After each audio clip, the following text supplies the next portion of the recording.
first, as a little teaser to our very first live guest of the afternoon, we got to talk about Lindsey Harner. So it leads us to our Insta Poll question of the day. We're curious if you've ever looked into your genealogy.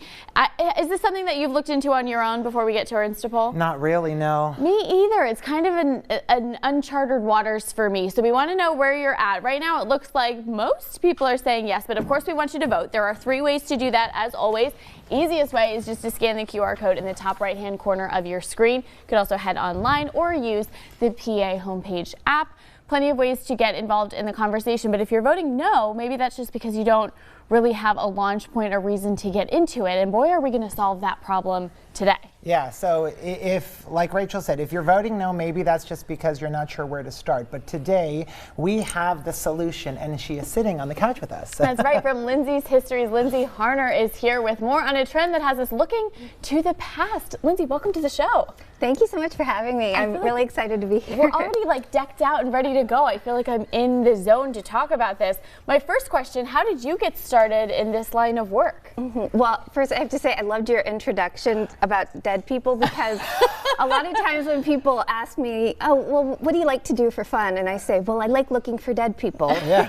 So I've been doing genealogy for about 10 years now. Wow. And so my sister was really the one who kind of got me into it. I've always loved history. It's kind of in my blood. A lot of people in my family have an interest in it. So that started when I was a little kid, and I got my sister a subscription, Ancestry.com, and she was calling me, telling me about all of these amazing things she was finding, and I thought, well, I need to try this too. And I just love doing it because it's sort of the perfect blend of 2 things that I love: history and solving mysteries, or solving puzzles. Yeah. Yeah, and so I feel like that is such an element. Just going through your Facebook and your website, I think that is a key. You're like, there's something to unearth, and you can tell how jazzed you get about discovering that. yeah, so you have made it now your life's work, you know, helping people do this. Do you have any tips on if someone just wants to start, you know, maybe at home with something on like what they could do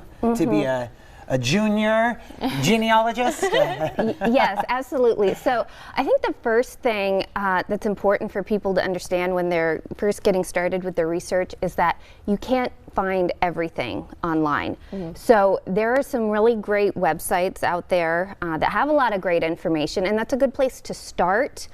But there's a lot of records that our ancestors left behind that you can only find in courthouses or county, state, national archives, historical societies, places like that. So it's a good idea to try to educate yourself on the vast resources that are out there.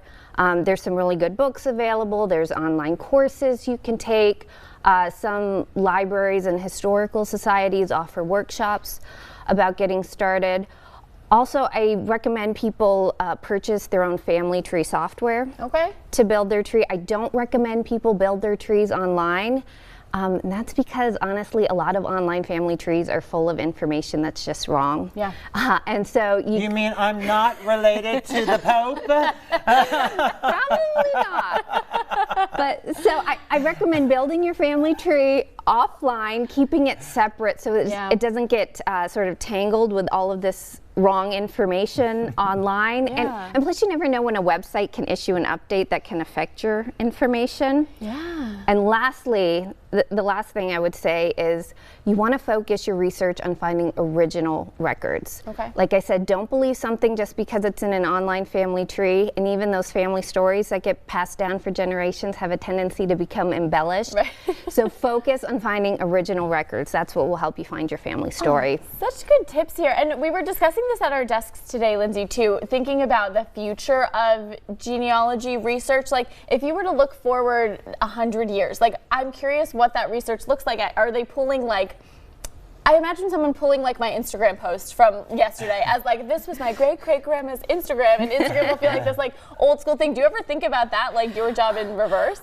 I do, and that's a good thing for probably anybody to think about, you know. Are these posts you want your great-great-great-grandchildren to read someday? Can you imagine a TikTok from your great-great-grandma? Well, we've got so much more to dive into. Maybe some of the TikToks that my great-great-grandma could have made. We'll learn a little bit more about her, because you dug up some research about our families. I did. So she's ready. She So we're came going to find prepared. out live on the show in a little bit what they found out. But in the meantime, you can look up Lindsey's Histories online on social media. You stick around, more with the show when we return. With Disney on Ice, they're going to be presenting Mickey's Search Party. It's all about making memories with your whole family as the search party becomes an all-out magical celebration. We got a cast member live on the couch.